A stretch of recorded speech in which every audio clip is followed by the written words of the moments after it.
മുസ്ലിം ലീഗിനെ സംബന്ധിച്ചിടത്തോളം അവർ അഭിമാനിക്കാവുന്നൊരു ദിവസമാണ്. കാരണം നൗഫൽ പറഞ്ഞ പോലെ എല്ലാ സംവിധാനങ്ങളുമുള്ള ഗവൺമെൻറ് മെഷീനറിയേക്കാൾ ഗംഭീരമായിട്ട് അവർ ആക്ട് ചെയ്തു, അവർ ഡെലിവർ ചെയ്യുന്നു, അവരുടെ പ്രോമിസ് അവർ പാലിക്കുന്നു എന്നുള്ളത് വളരെ സന്തോഷകരമായിട്ടുള്ള കാര്യമാണ്. ആ പാർട്ടിയെ സംബന്ധിച്ചിടത്തോളം അഭിമാനിക്കാവുന്ന കാര്യമാണ്. ഗവൺമെൻറ്റിനെ സംബന്ധിച്ചിടത്തോളം അതൊരു പബ്ലിക് റിലേഷൻ ഡിസാസ്റ്റർ കൂടെയാണ്.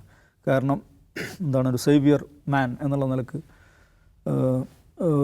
ഒരു അങ്കിൾ, ഇൻഹൗസ് അങ്കിൾ എന്നുള്ള ഒരു ഇമേജ് പിണറായി വിജയനൊക്കെ സൃഷ്ടിക്കുന്ന ആ നിലക്കുള്ള ഒരു ക്യാമ്പയിനാണ് കഴിഞ്ഞ അസംബ്ലി ഇലക്ഷനിൽ CPM നടത്തിയത്. ഈ ഇലക്ഷനിലും ആ നിലക്ക് തന്നെയായിരിക്കും. എല്ലാം ഒരു അബ്സല്യൂട്ട് പ്രൊവൈഡർ എന്ന് പറയുന്ന ഒരു ആളാണ് പിണറായി വിജയൻ എന്നുള്ളൊരു ഇമേജ് സൃഷ്ടിക്കാനാണ് ശ്രമിക്കുന്നത്. പക്ഷേ നോക്കൂ, നിങ്ങളുടെ ഈ അബ്സല്യൂട്ട് പ്രൊവൈഡറേക്കാൾ, ദ കംപ്ലീറ്റ് പ്രൊവൈഡറേക്കാൾ നമ്മളിവിടെ ഉണ്ട്. നമ്മളെ പാണക്കാട്ട് തങ്ങളുണ്ട്, ഞങ്ങളുടെ സംഘമുണ്ട്, ഞങ്ങളിത് കൊടുത്തിരിക്കുന്നു. എന്ന് മാത്രമല്ല അതിൻ്റെ ഒരു ആർക്കിടെക്ചറൊക്കെ ഭയങ്കര മനോഹരമാണ്. അതൊരു അറിയപ്പെടുന്ന ഒരു ആർക്കിടെക്ചർ കൊണ്ടാണ് അത് ചെയ്തിരിക്കുന്നത്. വെൽ ഡിസൈൻഡാണ്. മുസ്ലിം ലീഗിനെ സംബന്ധിച്ചിടത്തോളം മുസ്ലിം ലീഗിൻ്റെ ഏറ്റവും പ്രധാനപ്പെട്ട ഒരു പ്രവർത്തന ഏരിയയാണ് ചാരിറ്റി എന്ന് പറയുന്നത്. നമുക്ക് കുറച്ച് ദിവസം മുമ്പ് ബാംഗ്ലൂർ ഒരു പോലീസ് ഓഫീസർ പറഞ്ഞൊരു കാര്യം എന്താണെന്ന് വെച്ചിട്ടുണ്ടെങ്കിൽ, ഞങ്ങളിവിടെ ബാംഗ്ലൂരിൽ ആരെങ്കിലും എവിടെയെങ്കിലും ഒരു അജ്ഞാത മൃതദേഹം കണ്ടാൽ നമ്മൾ ആദ്യം ചെയ്യുക KMCCക്കാരെ വിളിക്കുക എന്നുള്ളതാണ്.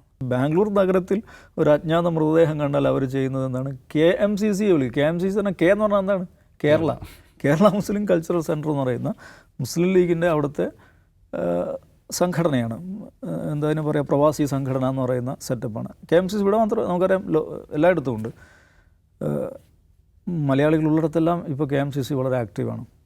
അപ്പോൾ ഒരു പോലീസിനെ സംബന്ധിച്ചിടത്തോളം എന്താണ്, അതൊരാശ്വാസമാണ്. അവരെ ഏൽപ്പിച്ചാൽ അവരത് ചെയ്തോളും. എന്താണ്, അതിന് വേണ്ട ഡ്യൂ റെസ്പെക്റ്റ് കൊടുത്തുകൊണ്ട് അത് മൃതദേഹം എത്തിക്കുകയോ അല്ലെങ്കിൽ ക്രിമേഷൻ നടത്തുകയോ എന്താണെന്ന് വെച്ചാൽ അവർ ചെയ്തോളും.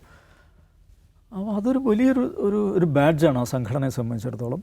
ഗൾഫിൽ നമുക്കറിയാം മാസീവ് നെറ്റ്വർക്കാണ്, ചാരിറ്റി നെറ്റ്വർക്കാണ് അവർക്കുള്ളത്.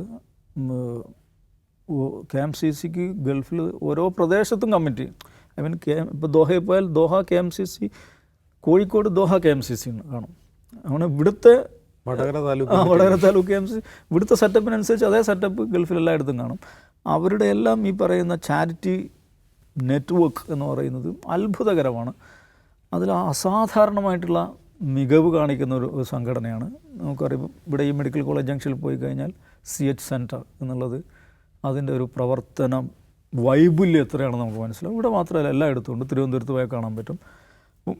മുസ്ലിം ലീഗിനെ സംബന്ധിച്ചിടത്തോളം അവരേറ്റവും ഫോക്കസ് ചെയ്യുന്നൊരു ഏരിയയാണ്. ഒരു പൊളിറ്റിക്കൽ പാർട്ടി ഈ നിലയ്ക്ക് ചാരിറ്റി വർക്ക് ചെയ്യുന്ന ഏർപ്പാട് വേറെ എവിടെ ഉണ്ടോയെന്ന് വെച്ചാൽ ഇല്ല എന്ന് തന്നെ പറയാൻ പറ്റും.